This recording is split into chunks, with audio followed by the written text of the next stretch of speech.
Kaya kung ang hanap mo, true ang pag-ibig, Mga kaibigan, ako po si Papa Jack ng programang TLC. Kung meron kayo Nag-break po kasi kami. Nag-long distance relation.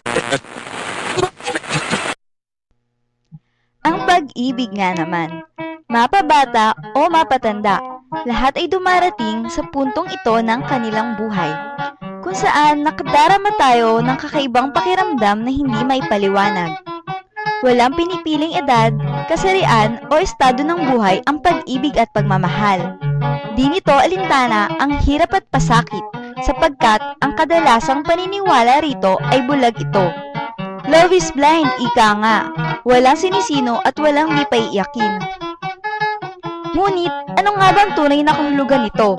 At kamusta na ba si Juan at si Maria Clara sa modernong panahon? Nag-ikot-ikot kami sa Kalakhang, Maynila upang kumuha ng iba't ibang definisyon ukol sa pag-ibig at kung ano ang opinyon nila rito.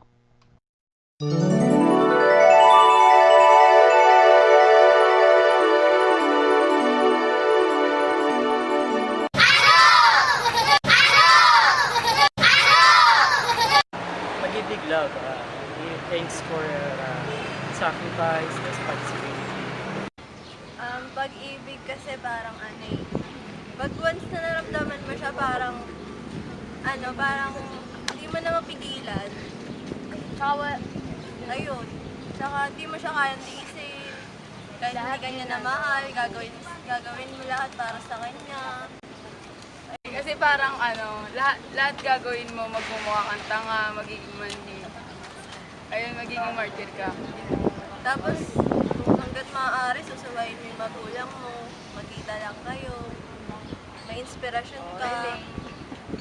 Ang pag-ibig, pagmahal mo siya sa lahat magagawa mo. Pag-ibig. Ano?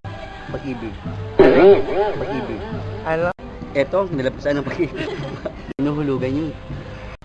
Para sa akin ang pag-ibig, may swerte, may malas. Ang pag-ibig ay tapat. Nagmamahal sa tao, nagmamahal sa kasintahan, give and take, di ba? Hindi pwedeng yung isa lang, kundi pinapakita mo pagmamahal mo sa isa't isa. Pag-ibig, parang ano siya, on cellular level, parang para sa tao, basic composition siya ng tao. Parang to be human, dapat meron kang love, dapat meron kang pag-ibig. Kasi if not, parang waste na nandito ka sa earth, parang gano'n. If wala kang love.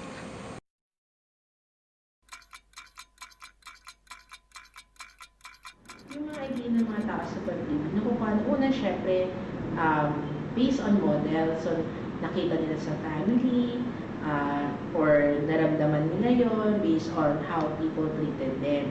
So, pangalawa, yung konsepto rin sa pag-ibig, pwede nang galing sa mga napapanood, sa nakikita, media is a very important factor paano tayo nagkakaroon ng konsepto ng pag-ibig. Pero pangatlo, that it's part of a human nature, human need siya, yung emotion of love, nandito na sa atin. It's just waiting to be unraveled, to release, ganun. So, doon natin natutunan. Wala yan, hindi totoo. Minsan hindi na ako naniniwala. Pwede, para sa akin ngayon, tambahan na lang yung totoong love eh. Oo, totoo yan. Hindi ako naniniwala na ngayon sa love. Una, pwede natin i-consider na na-trauma yung tao. So, kung na-trauma yung tao, nagkaroon siya ng mga painful experiences with love, pwedeng ma-shut off niya yung desire o yung capacity na to love. So, pwede natin tignan yun. Pangalawa, kung wala naman din siyang pagbabasihan ng pagmamahal, hindi na matututunan ng isang bagay. Diba? Lagi natin sinasabi, mabibigay mo lang isang bagay kung nararanasan mo. So, sa aspeto yun, kung hindi pa na nararanasan ang pagmamahal at hindi rin siya minamahal, wala siyang konsepto nun. Pangatlo, pwedeng defense mechanism lang na yun. Nagiging defensive lang siya because of a painful experience or a possible pain. So, to avoid that, ipoprotect niya yung sarili niya from guilt, from anxiety. So, nagiging defense mechanism yan. But I don't think he or she is a non-believer of love kasi how can you do not believe or does not believe on a certain thing kung meron kang konsepto? So, ibig sabihin, ay may alam ka, ayaw mo lang paniwalaan. Ano nga ba ang pag-ibig? Ang pag-ibig ay maraming kahulugan mula sa ilang bagay na nagbibigay ligaya o tuwa sa taong nakadarama nito.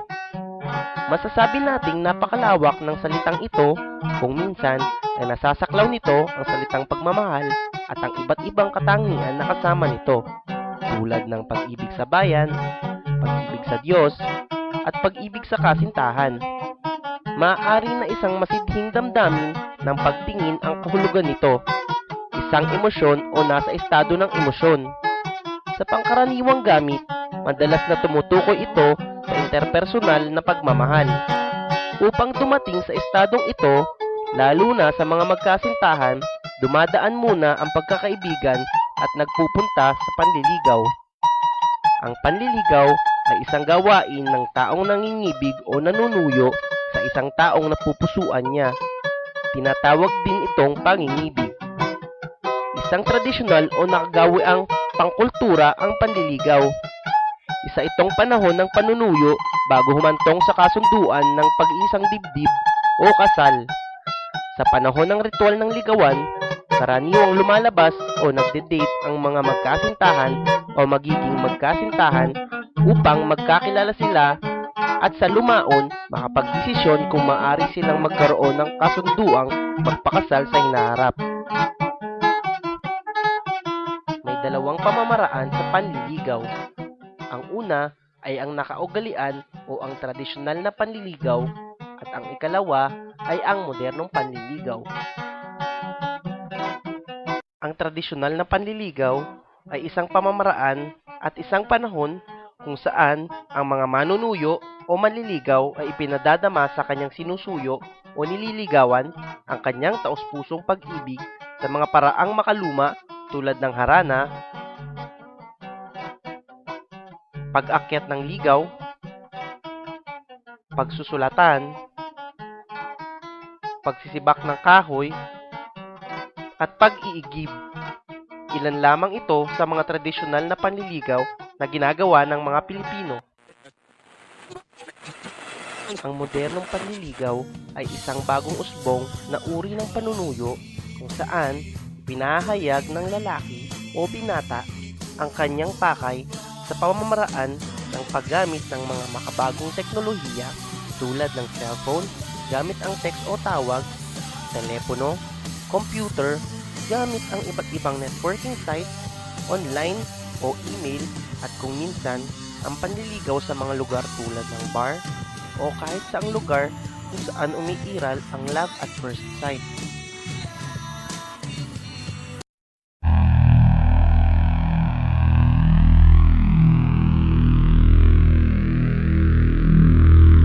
Ako kasi ngayon, moderno eh.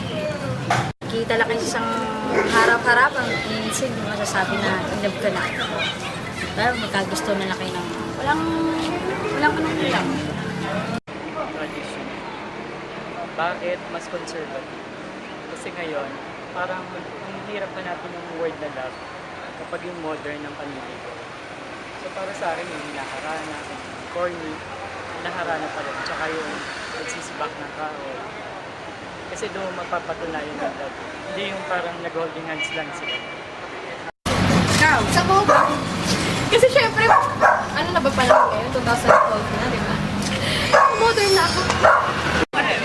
Yung noon, nangaharana tayo. Tapos, sobrang sinusuyo natin yung mga magulang ng babaeng susuyuin natin.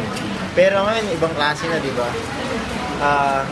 Pwede ka na mag-internet, pwede ka na mag-text. Text mo na lang sila. Tapos, siguro, after a few days, 1 week, a month, hindi na siguro aabot eh. Makapasagot mo na agad yung babae. Doon ako sa kung para sa akin, kasi emotional ako eh. Doon ako sa traditional na ginagawa natin. Siyempre pinanganak tayo sa ngayon na eh. Parang tanda ko na ba? Modern ways pero traditional yung yung thought. Modern yung paraan pero sa tipong nandun yung pagsisikap. Kasi at this time, at this period, hindi mo naman na mapapagsipakan ng kahoy yung ligawan mo kasi may mga gasol na.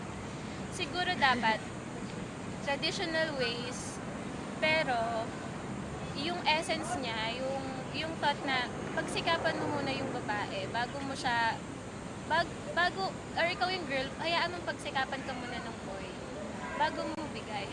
I think it all goes down to the core na katulad ng dati, bago sinagot ng girl yung boy, nakilala niya na 2 years na 10 years.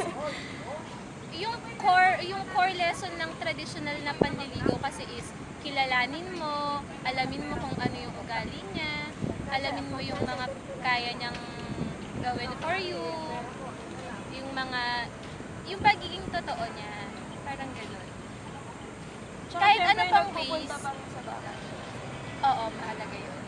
Kahit ano pang ways, balik ka sa core lesson ng traditional na know him first, tapos dapat meron kayong basis na mapangahawakan mo nung sinagot mo siya na ay, kilala ko na siya, parang gano'n. Traditional, mas maganda kaysa sa moderno. Ang moderno ay mahirap. Isang text lang, okay na. Pag ang luma, mas matagal yun, di ba? Una kasi, because of technology, pwede natin i-consider yun dahil marami ng ways of saying, I love you, or expressing one's love using technology, kagaya ng social network sites, text messaging, no? Marami ng paraan. Pangalawa, iba na rin yung konsepto sa pag-ibig na kagaya as compared before, no? So, dati kasi pinaghihirapan ang pag-ibig. Ngayon kasi, madali nang makuha. Tapos pangatlo, pwede rin natin isipin na nagbabago yung tao. Sa pagbabago ng tao, pag-evolve ng tao, nagbabago din yung ways niya. Si Alvin at May Soria, mag-asawa. Nagsasama na ng 12 taon at may 2 anak. Amin namin silang kinapanayam upang makuha ang kanilang mga saloobin ukol sa pag-ibig at ligawan na naganap sa kanila. Kami nagkakilala sa rekto, tapos parang tropa-tropa. Ngayon nakita ko siya, parang na-love at first sight ako. Kaya sabi ko, baka, kasi naramdaman ko sa na baka ito na magiging asawa ko. Kaya sabi ko, siseryosohin ko ito pag balang araw. Yun nga, ganito to. Asawa agad. Naisip? Hindi agad girlfriend, asawa agad. Kasi yun ang pangarap ko sa buhay ko lang bilang kahit simpleng tao lang ako. Kasi gusto ko magkaroon ng pamilya na maayos, mabuti, at bigyan ko sila magandang kinabukasan. Yun lang ako. Siyempre, bilyaran ito. Hindi siya nag-approach ng maayos. Ano lang, hi, hoy. Ganun lang. Hindi, kasi pakilala lang kaya hindi naman namin kilala yung talaga isa't isa So parang pagtingin ko sa kanya, hindi naman din siya gwapo. Parang, ganun lang, casual. Hindi yung, walang nag-spark, walang mga kumabog yung dibdib. Walang ganun Wala. Sorry wala wala Kasi ang pag-ibig yun nararamdaman mo Ang pagmamahal yung binubuhos mo sa pagmamahal mo bilang asawa. Ang pag-ibig, feelings lang yan. Nararamdaman mo lang sa isang mahal mo, o ramdaman kita. Tapos pag nagsawa ka, wala na. Pero pagmamahal mo, permanente yan. Kasi, kaya nga nagmahal ka, kasi may tiwala ka doon. Siya yung pinakagusto mo, siya na yung mahal mo. Hindi ka na kailangan mag-alinlangan sa isa't isa. Yun ang sa akin yun ang sa akin. Sa kasarapan ng aming pakikipagkwentuhan sa kanila, ay aming naitanong kung ano ang mga naging hadlang o balakid sa kanilang pagsasama. Ate ko, tsaka yung panganay namin, medyo ayaw sa kanya Ate, masungit. Pero kung mahal mo yung isang tao, kung mahal mo yung babaeng gusto mo pakasalan, paglalaban mo. Kahit anong gawin ng kapatid